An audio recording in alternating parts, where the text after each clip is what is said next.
This morning on Today investigates what appears to be a growing nationwide scheme, and it targets you when you're most vulnerable, locked out of your car or your home. NBC's Jeff Rawson is here with a consumer alert. Jeff, good morning. Hey, Ann, good morning to you. Look, we were just talking. It's happened to you. It's happened to me, too, and it's frustrating. You forget your keys and you get locked out.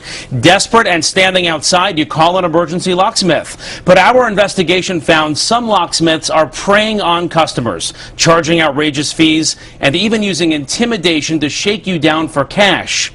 Good thing our hidden cameras are rolling.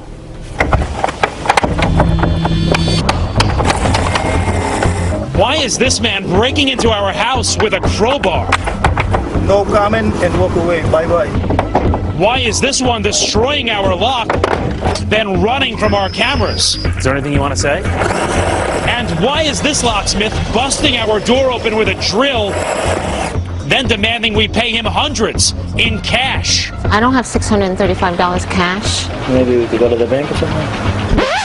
Wait, did he just ask this customer to go to the bank with him? I'm not going to get in the car with you to go to an ATM machine. That seems legitimate to you? What do you want me to tell you?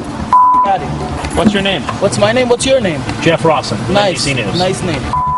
Our hidden camera investigation unlocked the shady truth behind some of these emergency locksmiths. They grab you with catchy web ads promising professional service at a great price. But when you're standing in the cold and call for help, who's really showing up at your door? I was just horrified. Janice Putnam was locked out of her condo all alone, so she Googled the local locksmith on her phone. I asked them how much this was going to cost me, and they said $39. I thought, oh wow, I'm lucky. This is going to be good. But when the locksmith got her back in the house, that $39 quote was gone. The new price, a whopping $833. I couldn't even think. I was like almost physically ill. Experts say locksmith schemes are a growing national problem, so we set up our own experiment, renting this home in suburban New York. We hired this licensed New York City locksmith to install simple locks on our door. He says any real locksmith would pick it easily. He showed us in just seconds. His charge for this job, about $100. There's no damage to the lock, it's a minimal charge to a customer, and it's the proper way to perform that service on a lockout. But what would other locksmiths do? To find out, we installed hidden cameras covering every angle around our door. Then we had this NBC producer pose as the homeowner, locked out after forgetting her keys inside. Yes, I'm locked out of my house and I need someone to help me get back in. Over 2 days, we had her call 8 locksmiths, all advertising 24-hour service in our town. I'm so glad you finally got here. As each locksmith showed up, we were watching with our expert from a control room inside the house. I locked myself out, the keys inside. When this locksmith arrives, great news. He quickly picks our lock and charges us only $97. But our lock is about to change. Hi, I thought you'd never get here. This guy's company touts $15 locksmith service. But when he gets to our door, it's $100 on the $15 service fee. And he's just warming up. Instead of picking our lock, he tries to pry the door open with a board. When that doesn't work, he grabs our doorknob with pliers and rips it off. This is what I would do. Yes, that's why you're not a licensed locksmith. Now we're on the hook for a brand new lock and doorknob. Total price, $223. Jeff Rawson from NBC News. How are you? Is there a reason that you charged $223 for a job that experts say should cost about $100? You never tried to pick the lock. You didn't ask her for ID to make sure that she actually lives here. Is there anything you want to say? Believe it or not, in most states, locksmiths don't have to go through background checks or be licensed.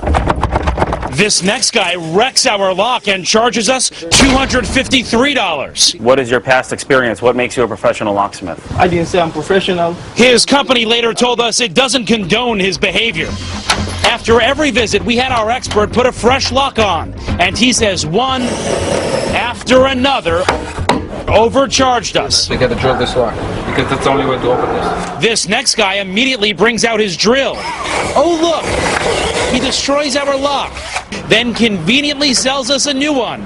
The price, $265. You didn't even try to pick the lock. You just drilled right through without even Because trying. of experience, that's what I do. Because you don't pick locks. In the movies, they pick locks. You can't pick a lock.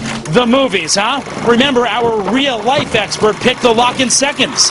But of all the locksmiths we called, we were most shocked by this one. To drill the lock, it's gonna be $275. Well, I need a lock, right?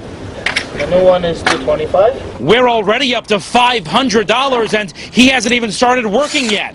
Then he begins to drill. Final price this time, $635. It's horrible.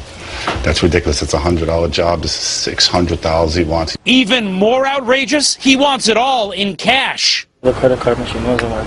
There's no way you could pay cash? I don't have $635 cash. Maybe we could go to the bank or something? The bank? When our producer resists, the locksmith calls his boss, and the price jumps again. $685. You heard him, $685. Then the boss tries to pressure our producer. I don't carry over $600 in cash on me. Tell him to take me to the ATM, and then he will drive me back home. I don't know. Oh my gosh, you can't get in the car with this guy. We don't know who he is. Hi, Jeff Rawson from NBC News. That's when we jump in. Experts say you could have picked this lock in under a minute, and it's a $100 job. You charged her $685 and then demanded she pay you cash. Do you think that's right? How can I help you, sir? You can answer my questions. Bend the camera off. Are you a licensed locksmith? Yes, I am. No, Can you I can't see your see license? anything. No. I'm just trying to figure out why you're trying to charge a woman more than 6 times what experts say that job should cost. So what do you want me to tell you? Out of here. Why are you standing back? You scared? Excuse me? Huh? What? Huh? What did you say to me? What's my name? Yeah. What's my name? What's your name? Jeff Rawson, Nice. NBC News. Nice name. In the end, our expert says 4 out of the 8 locksmiths we called charged us too much and mangled our locks in the process. And there's more. We found many of these online locksmiths are using fake addresses, making it nearly impossible to track them down even if you do have a complaint. We found some listed in parking lots and abandoned buildings, even churches and schools. Best way for consumers to protect themselves? Well, there are a couple things. I mean, if you're in this situation, what you want to do is try to get the quote, the estimate, in writing before they even start working, and say to them, I don't have the cash on me. Will you take a credit card? So you know, and you can turn them away if you don't have the cash, and you don't end up getting scared for your life in some cases. But there's actually a way to keep yourself out of that situation entirely. Today, before there's ever an emergency, go in your local town and look for a legitimate locksmith, you know, with a storefront where there's an actual manager and the boss. Get their card, program their number in your phone, so if you're in a jam, you have that in your phone. You're not at kind of the last minute Googling and looking for. Sounds like good advice, Jeff Rawson. Thank you so much, and thanks to Ada, too, for Ada making did a that great call. job, our I know, producer. she was